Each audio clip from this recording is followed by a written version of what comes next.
All right, Lorenzo, let's get straight into this. Oh, man, what an exciting card. Oh, with this one, yes. Yes. Do I sarcasm? Do I smell sarcasm? Yeah, I was... For a second, you seemed very genuine about it. Now, this fight card is happening at the UFC Apex. So there's no crowd. Okay. Even more exciting. They might have not been able to sell tickets for that card, I guess. Exciting, man. What a card. What a card. Beautiful card, man. Interesting thing about this card, though, is, you may have noticed that there's a lot of Asian fighters in this card. It's stacked with South Korean fighters. I mean, like every fight has except for the main event, has an Asian in it. All right. The first fight on prelims, it's Tatsuro Taira, who's just 18 years old. Man, he's a young prospect. This guy, don't be surprised if you see him if you see him fighting for the belt someday. He's really good jiu-jitsu. Very good jiu-jitsu. He's fighting Jesus. Good luck. Ooh. I don't know if be fighting Jesus. Anyone that fights Jesus is gonna lose. He's gonna lose for sure. Yeah. So I don't know. And Jesus is a heavy underdog. Yeah, man. So, but he's got an 8-1 record. Yeah.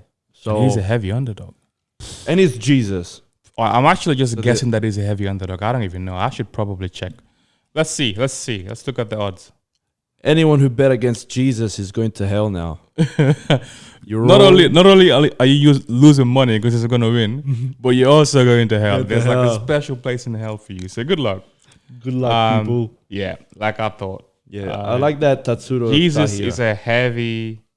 Come on, I gotta change this saying. He's a heavy underdog. He's paying $9. $9. That's crazy. That's like the heaviest. That's heavy. You rarely see that. Wow. You rarely see in the UFC. Good odds. Yeah, that's crazy. So he opened at $6 and now he's sitting at $9. That's crazy. Wow. So for those who don't know, if you put $1, you get $9. If you wins, you get $9 back. Put $10, you get $90 back. Put 100, you get 900. Put $1,000, you get $9,000. I mean, there's not much of a risk there. Yeah, who has $10,000 to spare? Just chuck it on there. Chuck it in there now. He wins, you get $90,000. Yeah. At the end of the day, he's fighting an 18-year-old. Come on, 18-year-old. They're immature. They might try to make stupid decisions in the middle of the fight, and Have you heard his voice? Get knocked out. Yeah. First time I heard his voice, I didn't expect that.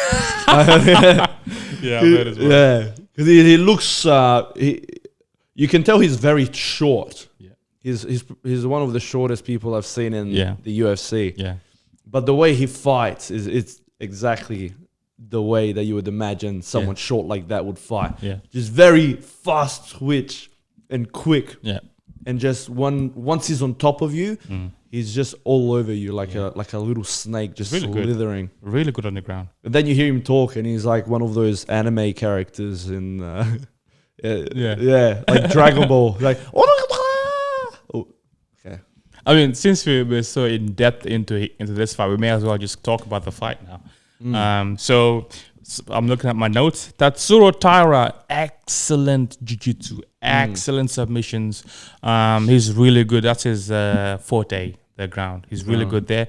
But, like with all these young fighters, they're good everywhere. Yeah. Like it's not like the old school fighters where they're only good at jiu-jitsu or they're good at karate or, the young fighters now, they're well-rounded, because when they join a gym, they don't just join like a karate gym or a kickboxing gym or a jiu-jitsu gym. They just like join an MMA gym and they train everything. So they become good everywhere. And every now and then they specialize in one aspect, right? Yeah. And Tatsuro Taira, he's good everywhere. Good ground game, excellent submissions. Like I said, he's a very highly touted prospect. He's from Japan, and he could be the first Japanese champion in the UFC. Yeah. He's not 18, my bad. He's 23 years old. No. I take that back. And guess what? Still young. Guess what? He is undefeated. Yeah. Undefeated, and that's why he's a heavy favorite. And that's why a lot of people think he's going to beat Jesus. I don't see that happening. who's gonna win a fight against Jesus? Yeah, Even the man. devil can't win a fight against Jesus. And so, but I mean, undefeated 12-0, man. That's a hard to bet against. Yeah, it is, That's man. very Fuck. hard to. Well, bet sorry, I against. might bet against Jesus one time. Hopefully, he'll understand. It's all good intentions. Yeah. You know, I'll give some to charity. Hopefully, Yeah. that'll get me back into heaven. All right. So see, the UFC did a very good job here. They got like a really exciting fight as the first fight, so you're Yeah. forced to watch it because I know I'm going to watch that fight. Like, Yeah, yeah. I would want to watch that fight. Yeah. Let's jump to the main event, the fight that I'm most looking forward to in this fight card, and that's Duho Choi versus Kyle Nelson. This is a must-win fight for Duho Choi. He hasn't fought in a long time. He's taking a long leave, and now he's fighting a guy who is on a losing streak. He has only won one fight in the UFC and lost 4. So this guy is on his way out of the UFC, and if Duho Choi loses against him, it's going to look very bad for Duho Choi, because he was a highly touted prospect as well. He had a good run in the lightweight division, because he's really powerful. Very sharp. Very sharp, very powerful, very explosive, and very accurate. Accuracy is his weapon, man. Boom, hits his target every time. Yeah. And when it hits you, you go to sleep. Like you get rocked. You feel it. What about the other guy? He's 1 and 5. That's like a shitty record. all right? Anything good though? And this is what I actually have written in my note. Don't really know much about him, but other than the fact that he has 5 fights in the UFC and has lost 4 of them. That's what stood out to me. I'm like, this guy has 5 fights in the UFC and has only won 1. So this is probably his last fight, and this means it's a must-win for Duho Choi. Yeah. Duho Choi. Yeah. Sounds like a warm-up fight to get rid of the ring rust sure. that they've set up for Which is good. Chung Sui. Which is Good. It means that they have eyes on this this fella. Yeah. To I mean, but the thing is, he's not very active. I don't know. I'm not too sure. The first time he took a long leave is because he had to do the compulsory military service. Oh yeah, Which yeah. is something you have Yeah, to do. they did. Yeah. So he did that, I think, for 2 years. Oh, And that's that's why he why. took 2 years off. But could this be why. recent leave, I don't know what that was about. Oh, okay. Yeah, Yeah, because he's because 31. he hasn't had a fight since 2019. He started fighting in the UFC in 2014, but has only had 6 fights since 2014. Imagine, like 2014 to now, that's like Wow, 6 years. 7 years. 7 years. Yeah. 7 years, and he's only had 6 fights. So that averages that's an average of less than 1 fight a year. Yeah, man. So he's not very active. I'm looking forward to it. I'm looking forward to seeing how he performs. This better be a knockout. Yeah. Yeah. That's the most exciting fight. Next fight we got Machine. Marcin Tybura versus Blagoy Ivanov. Okay, that's a fun fight. I can watch that. Yeah, it's a good heavyweight fight. Yeah. I see it being a lot of back and forth between them two. Because Marcin Tybura, it's not like a lot of heavyweight fighters, they're just there to fill the division, really. the only reason why they're in the UFC is because they're big, honestly. Okay. But Marcin Tybura, he's actually like decent. He's a strong B grade fighter. He's good. He's decent everywhere. Good stand up, good grappling, and he's fought a lot of big names. Now he hasn't won. He's had a few losses, but a lot of his fights have been against big names. Right. He's fought Volkov, Derrick Lewis, Andrei Arlovsky. So he's fought the who of who in the heavyweight. Yeah. So he's good.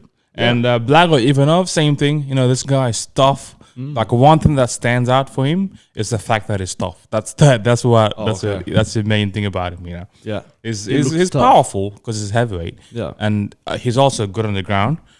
Great on the ground actually, because he can drop you down and just lie on you. All right. Yeah. Stop you from going back up. Damn. Except if you're Derrick Lewis. But yeah, he's also good. So this is a really good main event. I want to watch this one. Yeah. I'm gonna watch this one.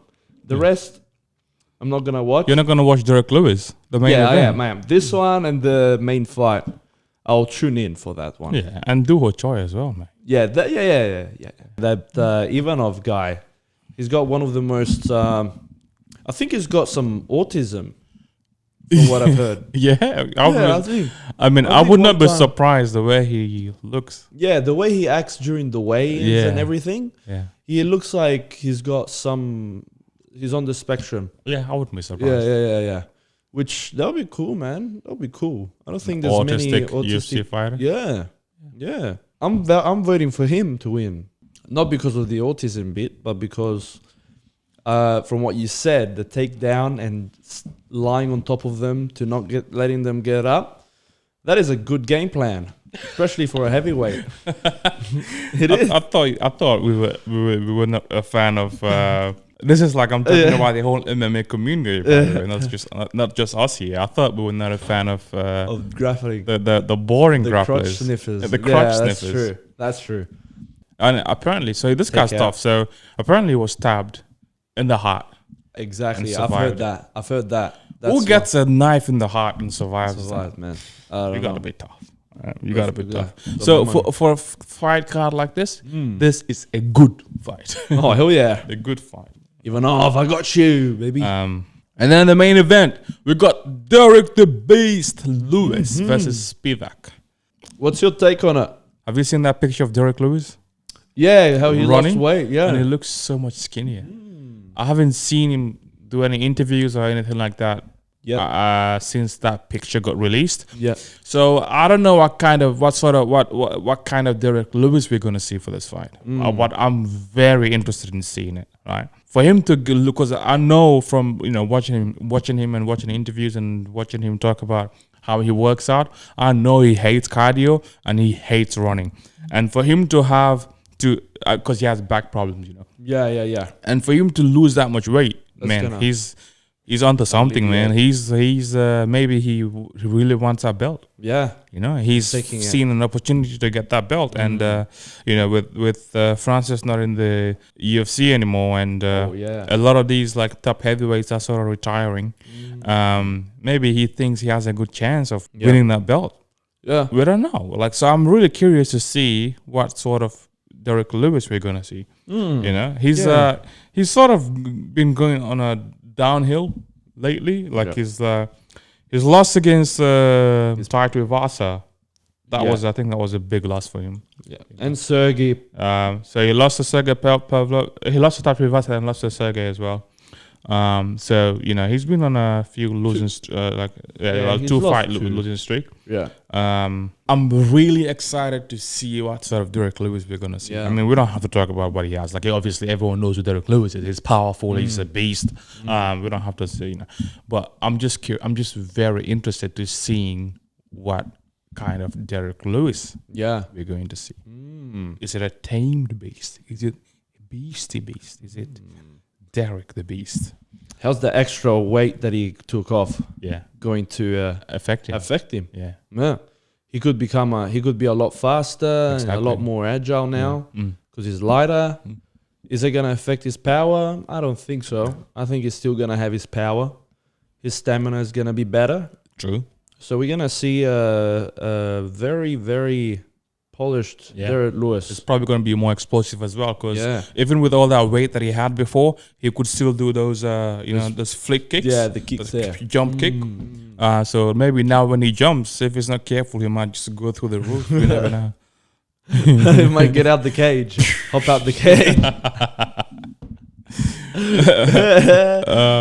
Because he's 37 for heavyweight. Yeah, he might just be giving this one more go before he retires. He's like, I'm gonna give it all my all and just lose all the weight that I need to lose to be a better fighter for the next year or two. And I'm looking forward to it. Yeah, definitely. All right. You happy with that? I'm happy. Cool. I'm happy with that as well. Was nice and sweet. That's it for now. We'll see you on the next fight event and on the next video. So make sure you subscribe. Just click on that subscribe button and press subscribe and like, and leave a comment. Let's build the biggest community, the biggest UFC community on YouTube. Combat Addicts. Yes. Peace.